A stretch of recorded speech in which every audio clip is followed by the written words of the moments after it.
Guys, welcome. Collective reading tayo ngayon.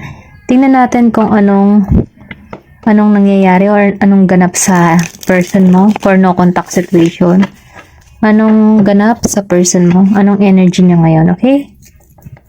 Give me the message for no contact situation. Anong energy ng person mo ngayon? Give me the message. Anong energy ng person mo ngayon?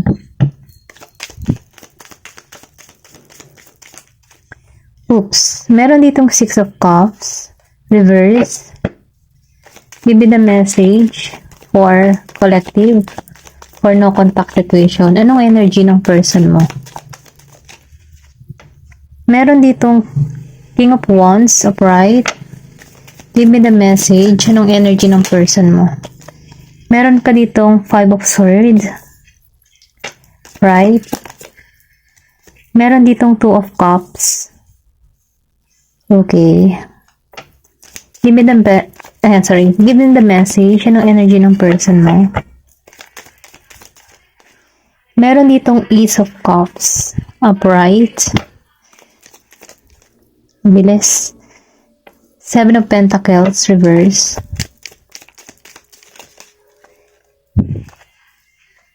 Meron ditong King of Pentacles. Upright. Give me the message. Anong energy ng person mo? Meron ditong Queen of Wands, okay? Meron ako nakikita dito na Scorpio, Cancer, and Pisces, Aries, Leo, Sagittarius, then Gemini, Aquarius, and Libra, Virgo, Capricorn, and Taurus. Halos lahat andito na, okay? Napifeel ko dito sa person mo sa Six of Cups, then sinabay ng King of Wands. Naalala ka nito? Napifeel ko dito na pumapasok kasi isip ng tao na ito, naalala nito yung bawat sandali na magkasama kayo, yung mga binuo niyong pangarap, okay? Nafe-feel ko dito na may panghihinayang to na nararanasan ngayon. Kumbaga, hanggang alaala na lamang ikaw para sa tao na ito kasi hindi niya maisip yung realidad para sa inyong dalawa, okay? Maybe dahil matindi yung ginawa ng tao neto, kaya itong tao neto ay nag-iisip, inaalala niya yung mga masasaya at magagandang sandali na magkasama kayo. Okay, ito na yung nafe-feel ko. Then lumabas si King of Wands. Nararamdaman ko na itong person mo ay umaalab pa rin yung nararamdaman sa'yo. Bagamat hindi to kumikilos, nararamdaman ko na matindi yung nararamdaman ng tao nito sa'yo. Kumbaga, andun pa rin yung passion, andun pa rin yung attraction, andun pa rin yung kanyang pagnanais na makasama ka. Kaya lang, nakikitaan ko dito na itong tao to ay nagplaplano or sabihin natin na hanggang tingin na lang muna siya sa panahon ngayon sa'yo. Kasi nakikitaan ka ng tao nito na narito ka sa Five of Swords. Kumbaga, nafe-feel ko dito na hindi mo na to pinagtutuunan ng pansin. Nararamdaman ko dito na mas yung para bang tinitingnan mo lamang siya ng poker face, yung walang emosyon. Ganun mo tingnan tong tao nito, okay? Ito yung nararamdaman ko.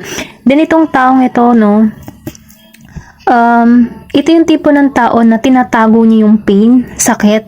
Kumbaga, pinararamdam niya sa ibang tao na okay siya, pero deep inside, nasasaktan tong tao nito.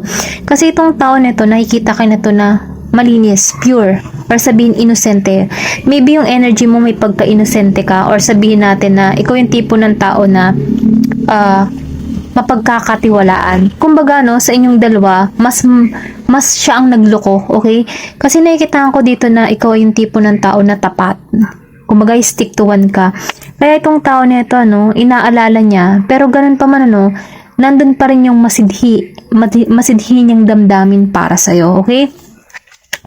Then dito, sa Two of Cups and Ace of Cups, nafe-feel ko dito, gusto nitong tao na to yung balanse sa connection na to. Yung maayos yung connection nito, gusto nito yung transformation. Gusto ka nitong i-offeran or gusto ka nitong, alam mo yun, gusto nitong suyuin kang muli. Pero nakikitaan ka nito ng tao nito na matigas ka. Kumbaga, wala kang pinakikitang emosyon sa mukha mo. Alam mo yun, yung tipo na kung makikita mo yung babae dito, naka-poker face, kumbaga hanggang tingin na lamang siya. Kumbaga naging siyang matigas. Pero kahit ganun pa man kahit nagiging siyang poker face, meron siyang puso na inosente, pure. Kumbaga, tinatakloban niya lamang yung kanyang mabuting puso sa pagiging niyang matigas dito para hindi siya i-take advantage muli ng tao. Ganun yung nararamdaman ko dito. Pero ganun pa man nakikitaan ko dito ng balance. Ito yung gusto niya mangyari, balance sa inyong dalawa. Then gusto niya magkaroon ng transformation, magsimula muli. Then kaya lang, itong tao na ito, sabihin natin, gusto niya magkaroon ng malinaw na connection para sa inyong dalawa. Kaya lang, nararamdaman ko dito na nandun ka sa point na nagmamatigas ka, okay? Then dito, sa Seven of Pentacles and King of Pentacles, nafe-feel ko, nakikitaan ka ng tao na ito na feeling home siya sa'yo, or pwede rin sabihin na nangangarap siya na bumuo ng pamilya sa inyong dalawa, kasi kung makikita mo, meron ditong home, so ikaw yung home ng tao na ito. Siya ay nakakaramdam ng feeling kapayapaan kapag kasama ka niya.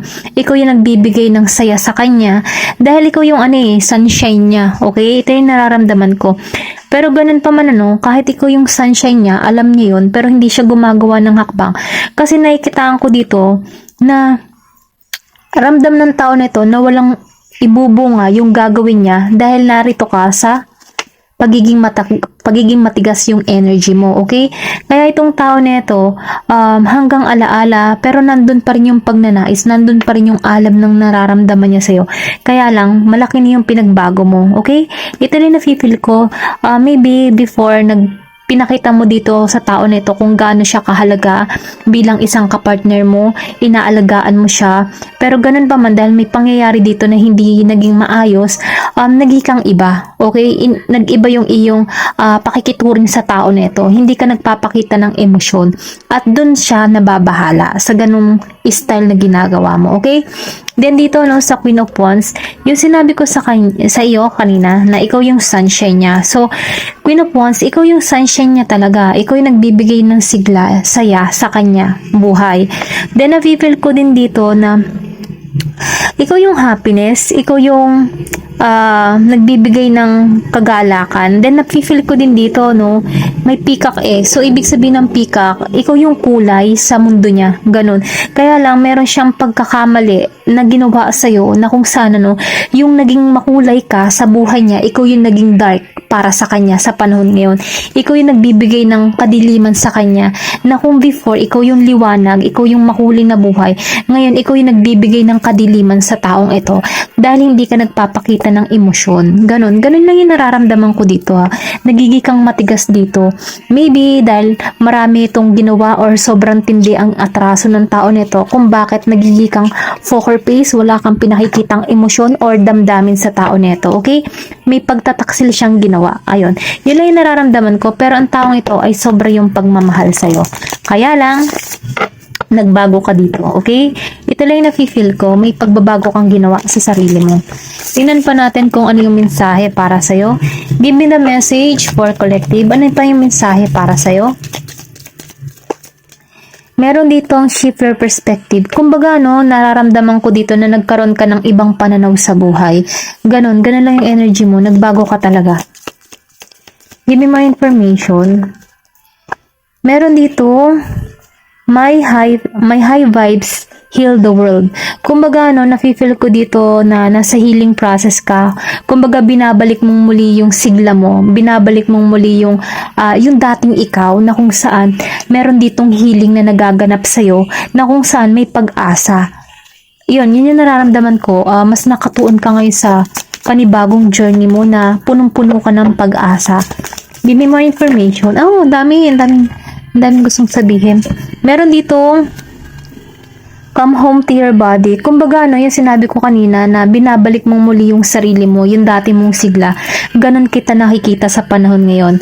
I trust the wisdom within. Kumbaga, nararamdaman ko dito na nagtitiwala ka sa process, nagtitiwala ka sa karunungan or sa mga, alam mo yun, yung positive na words of wisdom na yun dun ka nagtutuon sa magandang salita or sa magandang maidudulot para sa'yo. Then dito, no, your mind is an altar to source energy. Kumbaga, nagiging ka ditong positibo, mas sinusunod mo muna ang isipan mo kaysa sa puso mo. Ganon lang yung nakikita ko. I'll call back my power. Nafe-feel ko dito na binabalik mong muli yung tapang at lakas na loob mo kasi naagaw to eh. Kumbaga, pinagtuunan mo ng pansin yung person mo at dahil doon, naging kang mahina. Pero ngayon, dahil sa pagkakamali na nagawa ng person mo, naibalik mo muli yung lakas mo. Where there a will, there's a way. Kumbaga, no, nahanap mo yung daan para sa'yo. Kung halimbawa, for example, kapag merong paraan, kung merong paraan, di ba may mga dahilan. Pero dahil dito, no, ikaw mismo yung gumawa ng paraan para maalisan yung mga bagay na hindi na maganda para sa'yo. Then, I was called here on a mission. So, nakikita ko dito na mas pinagtutuunan mo yung pangarap mo, kung ano yung mission mo, kung ano yung purpose in life mo, dun ka nakatuon. Ayun lang yung nakikita ko, okay? Hanggang dito na lamang po. Thank you for watching, and love and peace. Thank you for watching Glow and Peace. Thank you for watching Glow and Peace.